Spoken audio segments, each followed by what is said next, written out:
तृप्ति, good morning. देखिए, performance तो अच्छा रहा है और अगर हम अपने बाजारों से तुलना करें तो हमसे तो काफ़ी अच्छे रिटर्न्स मिले हैं अमेरिकी बाजारों में।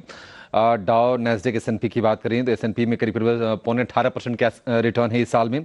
और नैस्डैक की बात करें तो कहीं ज़्यादा, करीब 22% के आसपास नैस्डैक चला है, जो कि टेक हैवी इंडेक्स है।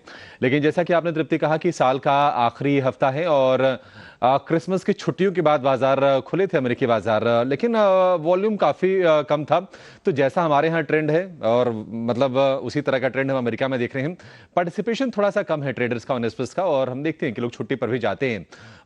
मतलब आप इससे अंदाजा लगा लीजिए कि डाउ जोन्स की जो रेंज रही दिन की, वो लगभग लगभग 200 अंकों के आसपास की रही। तो काफ़ी ज़्यादा कम था पार्टिसिपेशन। और इसके अलावा हमने देखा कि दिन भर एक उतार चढ़ाव के बाद नैस्डैक भी बहुत रेंज में 20 अंकों की गिरावट पर बंद हुआ। डाउ की बात करें तो डाउ भी हमने देखा कि 20 अंक नीचे ही बंद हुआ, हालांकि लोअर लेवल से लगभग लगभग 100-125 अंकों के आसपास की हमें रिकवरी देखने को मिली। तो ज़्यादा कुछ संकेत नहीं है, ट्रिगर्स भी नहीं है। इस हफ्ते कोई खास डेटा भी ऐसे नहीं आएंगे जिस पर हमारी नजर रहेगी। बस बुधवार को दिसंबर की फेड बैठक की मिनट्स पर अमेरिकी बाजारों में नजर रहेगी। देखना होगा कि किस तरह की कमेंट्री आती है और क्या क्यूज मिलते हैं फर्दर रेट कट्स को लेकर अमेरिका में। लेकिन अगर हम एशिया की बात करें तो गिरावट पर कारोबार वहां पर हमने देखा कि निकेई में हो रहा है। मिक्स ट्रेंड है, क्योंकि कोरिया के बाजार कोस्पी में हम देख रहे हैं कि आज बढ़िया तेजी है, करीब 1.5% के आसपास की।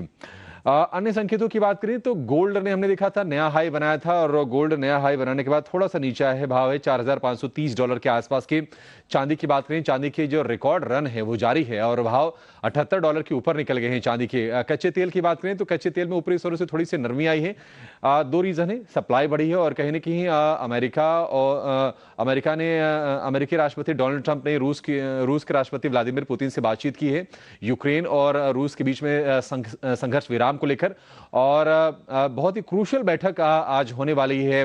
हम देखेंगे फ्लोरिडा में अमेरिकी राष्ट्रपति डोनाल्ड ट्रंप और यूक्रेन के राष्ट्रपति ज़ेलेंस्की मिल रहे हैं।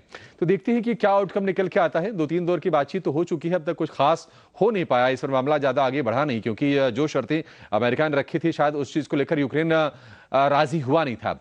तो अगर इसमें कुछ अगर डेवलपमेंट आता है तो निश्चित तौर पर ये जियोपॉलिटिकल फ्रंट पर अगर राहत मिलती है तो शायद आप देखेंगे कि क्रूड के भाव में थोड़ी सी और नरमी यहां से आपको आते हुए देखिए। फिलहाल जो भाव है $61 के आसपास के हैं। अगर हम और कुछ संकेतों की बात कर लें तो आप देखेंगे कि जो 10 ईयर की बॉन्ड यील्ड है थोड़ी सी सॉफ्ट हुई है, 4.13% पर है, ज्यादा नहीं, अब मामूली उसमें गिरावट आई है। डॉलर इंडेक्स 98 के नीचे हम देखने की बना हुआ है। तो ज्यादा कुछ तृप्ति रीड करने को लेकर नहीं है और मुझे लगता है कि थोड़ा लैकलस्टर माहौल वॉल्यूम के लिहाज से भारतीय बाजारों में भी जारी रहेगा, क्योंकि आप देखिए आज 29 तारीख हो गई, 29, 30, 31, अब ये 3 सत्र बाकी है। कल तो एक्सपायरी भी है इस महीने का। थोड़ा सा हलचल हो सकता है कि वैसे हम देखें, अदरवाइज वॉल्यूम थोड़ा म्यूटेड रहने के ही आसार दिखाई दे रहे हैं।